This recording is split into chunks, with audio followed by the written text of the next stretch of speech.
Kumusta po kayo?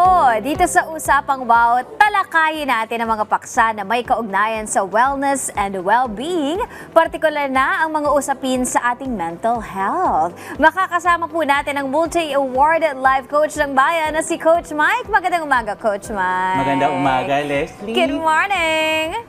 At sa ating mga ka-RSP tuwing Biyernes, it's all about life and wellness. Dagdag kaalaman para sa sarili ay mas maalagaan.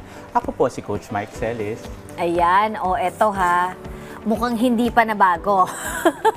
Pero ito about inclusivity and diversity. Dahil Pride Month pa rin ngayon, yan po ang tatalakayin natin ngayong araw. Yes, Leslie, yan. Kaya naman bibigyan linaw natin sa pamamagitan ng wow, kung agree or aw, kung disagree naman tayo sa mga popular na myth or opinion na may kaugnayan sa inclusivity at diversity sa workplace. Yes, so syempre kasama pa rin po natin ang ating mga ka-RSP barkada para sumagot rin kung wow May kasama o kami. Kasama namin ng PAF. Yan. Yan. Ayan na, kasama po natin yung ating mga guests kanina. Ang galing kumanta ng mga to. Aawitan nila tayo ulit. Ito na, ito yung myth number 1. Dapat mag-out ang mga miyembro ng LGBTQIA+ community sa workplace. RSP Barkada, wow o aw? Ano, wow o aw? Parang wow ang kanilang sagot. Okay. So, tingnan natin yan, Leslie, no? Mga ka-RSP, lumabas din tayo ng ating himpilan at nagtanong sa ating kawaw na si Ellen May Buena kung ano ang kanyang sagot. Narito. Wow. Kasi dapat maging totoo sila sa sarili nila and syempre kung ano yung nararamdaman nila dapat ipakita nila sa publiko lalo sa workplace para maging masaya sila sa ginagawa nila and at the same time yun nga maging totoo lang sila para maging masaya sila all the time every day. Ako ito. Kasi depende yun sa dun sa tao kung gusto ba niyang mag-out o kung gusto niyang itago muna kasi hindi pa siya confident, 'di ba? Or hindi pa siya comfortable. Yeah. Oo. Ako, aw. Kasi ang pag-out ng isang tao ay personal choice. Lagi nating tatandaan yan. Hindi yan dapat minamandate or fino-force.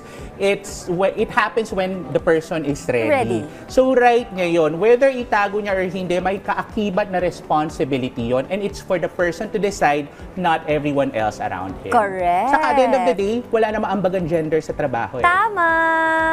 Ayan na. Now, let us move on to our myth number 2. Makinig tayo dito, limitado lamang ang kayang gawin ng mga LGBTQIA+ na trabaho. RSP Barkada, is it wow o aw? Aw lahat. Aw, aw, aw.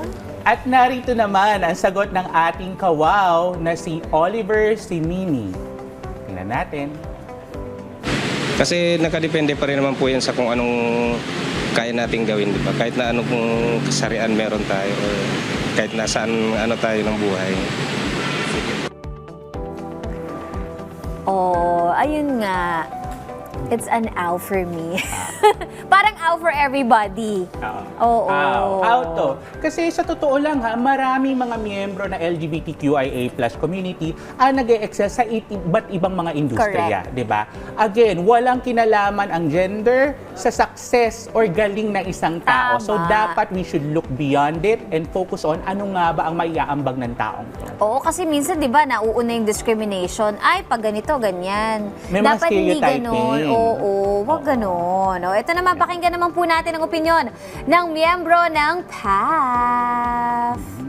Ayan na. Ano na yung ating yung ating myth number 3. May myth number 3 pa ba tayo? Nasaan ka na, myth number 3? Tingnan natin ang ating myth number 3. Kasi kanina pinag-usapan natin. Ito. Ayan. Hanapin natin yan.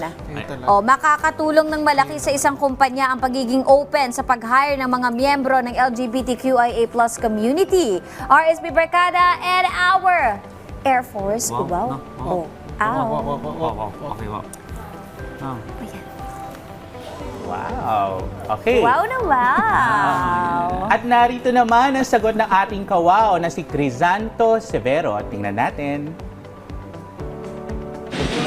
I personally have connections with people from the LGBT community, and I think they're one of the most talented people po that I've met. So I think being open to more people from that community opens more chances for them and opportunity po for to be a better workplace po.